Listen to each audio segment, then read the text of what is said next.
নমস্কার বন্ধুরা, কোনো একটি মিউচুয়াল ফান্ড প্রথম এক বছরেই 75% রিটার্ন দিলে আমরা সকলেই আকৃষ্ট হয়ে পড়ি ফান্ডটিতে ইনভেস্ট করার জন্য। কিন্তু আমরা কি একবারও ভেবে দেখি এটা কোনো স্ক্যাম বা ট্র্যাপ নাকি? কারণ মনে রাখবেন, মিউচুয়াল ফান্ডটাও কিন্তু একটা বিজনেস। এবারে মিউচুয়াল ফান্ডের ওয়েবসাইট বা যে অ্যাপ থেকে আমরা কেনাকাটা করে থাকি মিউচুয়াল ফান্ড, সব জায়গাতেই দেখি আমরা ওই একই ধরনের রিটার্ন লেখা আছে।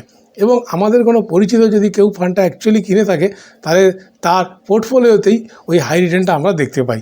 তাহলে কিন্তু এই পার্সেন্টেজ অফ রিটার্ন এটা কিন্তু অ্যাকচুয়ালি হয়েছে, এটা কিন্তু কোনো স্ক্যাম নয়। কিন্তু আমি যেটা বলছি যে এই একটা হাই রিটার্ন তৈরি করে এখানে একটা ট্র্যাপ তৈরি করা হয়। এবং কেন আমি এটা ট্র্যাপ বলছি এবং কী কী কারণে ট্র্যাপ বলছি সেটা জানতে গেলে ভিডিওটা কিন্তু পুরোটা মন দিয়ে দেখুন। তো অনেকেই বলবেন, প্রথম বছরে যে হাই রিটার্ন তৈরি করা এটা তো ভালো, তার মানে কি মিউচুয়াল ফান্ডটা তাদের ইনভেস্টমেন্ট স্টাইলটা খুব ভালোভাবে তৈরি করেছে, যার জন্য সেই প্রথম বছরে ভালো রিটার্ন হয়েছে এবং পরবর্তীতেও আরও ভালো রিটার্ন হবে, তাহলে এটাকে ট্র্যাপ বলার যুক্তি কী? কিন্তু বন্ধুরা, একটা জিনিস আমি যেটা বলেছি সেটা মাথায় রাখবেন, মিউচুয়াল ফান্ডটাও কিন্তু একটা বিজনেস। এটা কিন্তু একটা বিজনেসের মতো চলে।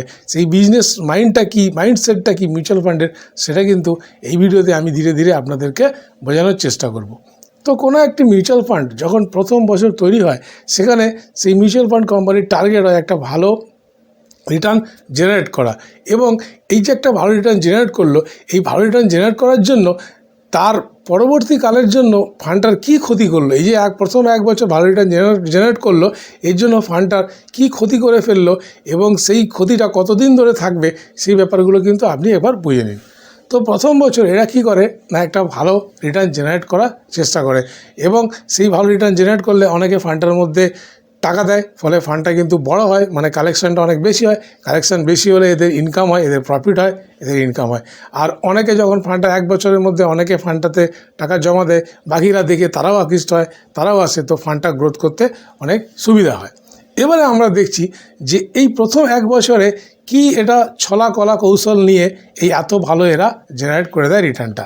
তো প্রথম এক বছরে এরা কি করে, এই মিউচুয়াল ফান্ড কোম্পানিগুলো, মানে most of the mutual fund companies করে, সবাই নয়, কি করে প্রথম এক বছরে এরা যে কোনো একটা পার্টিকুলার সেক্টরের মধ্যে মনোযোগ দিয়ে থাকে। মানে এরা অ্যানালিসিস করে দেখে যে এই প্রথম 6 মাস বা এক বছরের মধ্যে এই টাইম পিরিয়ডে, এই সময়ের মধ্যে মানে কোন সেক্টরটা বেশ ভালো গ্রো করার চান্স আছে। তো সেই সেক্টরের মধ্যে ওরা ম্যাক্সিমাম টাকাটা ইনভেস্ট করে ফেলে এবং সেই সেক্টরটা যদি ভালো চলে যায় 4 বছর, এই 4 মাস বা 5 মাস ধরে, তাহলে কিন্তু ফান্ডটা এইরকম 70, 75, 60% কিন্তু এরা রিটার্নটা জেনারেট করতে পারে। তো এতে অসুবিধাটা কোথায় না, মিউচুয়াল ফান্ডে আমরা অ্যাকচুয়ালি ইনভেস্ট করেছিলাম কেন না, মিউচুয়াল ফান্ডে আমরা ডাইভার্সিফিকেশন পাবো। মানে একটা মিউচুয়াল ফান্ডে অনেকগুলো শেয়ার কেনা থাকবে এবং অনেকগুলো সেক্টরের মধ্যে শেয়ার কেনা থাকবে, যাতে কোনো একটা সেক্টরের খারাপ সময় আসে, একটা বা 4টে সেক্টরের, তাহলেও কিন্তু আমাদের পোর্টফোলিওতে কোনো যাতে রিটার্নের অসুবিধা না হয়। এই ডাইভার্সিফিকেশনটা পাওয়ার জন্যই কিন্তু আমরা মিউচুয়াল ফান্ডে ইনভেস্ট করি। কিন্তু এই মিউচুয়াল ফান্ডগুলো প্রথম এক বছর কী করে, কোনো ডাইভার্সিফিকেশন করে না, একটা মাত্র সেক্টরের উপর জোর দিয়ে যাতে ভালো রিটার্নটা পাওয়া যায়। যদি আপনি নাম্বার অফ সেক্টর বাড়িয়ে দেন, তাহলে কিন্তু এত 70%, 60% রিটার্ন জেনারেট করা সম্ভব হয় না।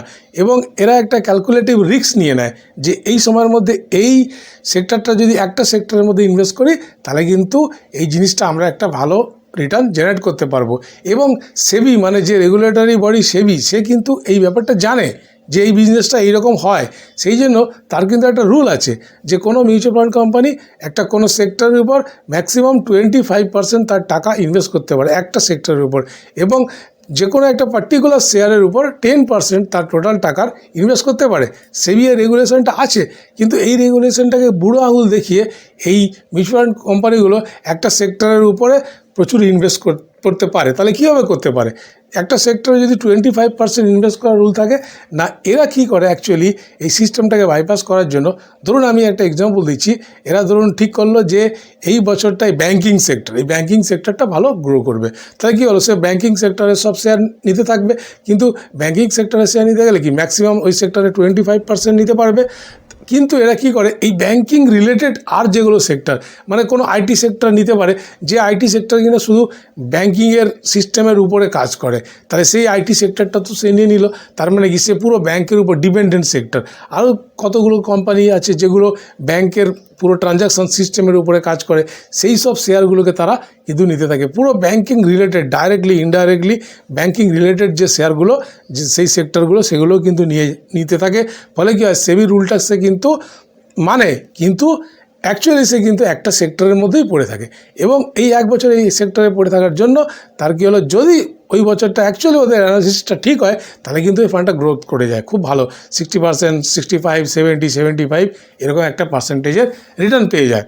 তো তারপরে যখন দেখা যাচ্ছে পরের বছর বা দেড় বছর বা 2 বছর পরে দেখা যায় সেই একটা সেক্টরের তো নিয়ে ফান্ডটা পড়ে থাকতে পারে না, সেই ফান্ডটা তো লস হয়ে যাবে তাহলে পরের বছর থেকে। তাহলে দ্বিতীয় বছর থেকে কি করে না, এরা ফান্ডটাকে ডাইভার্সিফিকেশন করতে থাকে, মানে বিভিন্ন সেক্টরে ফান্ডটাকে ছড়িয়ে দেয়, সব সেক্টরগুলো কিনতে থাকে। সেই সময় কিন্তু তখন আসল মজাটা বোঝা যায় যে ফান্ডটার এবিলিটি কী আছে, ফান্ডটা মানে রিটার্ন জেনারেট করা, অ্যাকচুয়ালি রিটার্নটা কী জেনারেট করতে পারে। তাই এই ট্র্যাপ থেকে বাঁচার একমাত্র উপায় হলো যে কোনো একটা মিউচুয়াল ফান্ডে 1 বছরের রিটার্ন দেখে ইনভেস্ট করা একদমই উচিত নয়। কোনো একটা ফান্ডের মিনিমাম 5 বছরের রিটার্ন দেখার পর সেই ফান্ডে ইনভেস্ট করা উচিত।